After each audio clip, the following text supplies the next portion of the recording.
Kecewa tak dapat penghargaan, fakta AKP Andri kurir narkoba sindikat Freddy Pertama. Persidangan mantan Kepala Satuan Reserse Narkoba Kepolisian Resor Lampung Selatan, AKP Andri Gustami yang didakwa menjadi kurir gembong narkoba Freddy Pertama, telah mengungkap sejumlah fakta mengejutkan. Salah satu fakta yang mencolok adalah alasan Andri memilih menjadi kurir narkoba dengan bayaran sebesar 8 juta rupiah per kilogram. Menurut jaksa Eka Aktarini, Andri telah terlibat dalam 8 pengiriman narkoba dan menerima total upah sebesar 1,22 miliar rupiah serta 120 juta yang masuk melalui 3 rekening.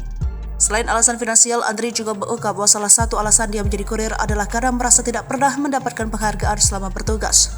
Fakta ini terungkap dari pesan yang dikirimkan oleh Andri kepada M. Rivaldo alias KIV. Sebelumnya, kata Eka, Andri mengaku telah melakukan penangkapan dengan barang bukti yang besar. Saya sudah setahun di Lampung Selatan, tapi sudah banyak penangkapan besar yang dilakukan, tapi tidak ada penghargaan. Kalau begini, mending saya cari duit saja untuk masa depan, kata Eka membacakan pesan yang dikirimkan Andri Gustami kepada M. Rivaldo itu melalui aplikasi BlackBerry Messenger itu. Sebelumnya, kata Eka, Andri mengaku telah melakukan penangkapan dengan barang bukti yang besar.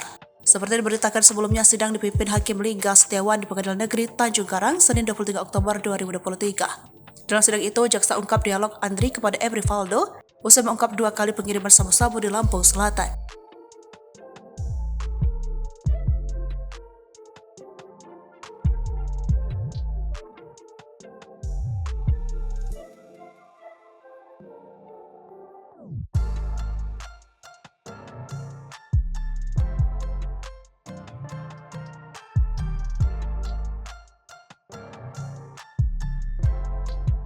Download Tribun X sekarang, menghadirkan lokal menjadi Indonesia.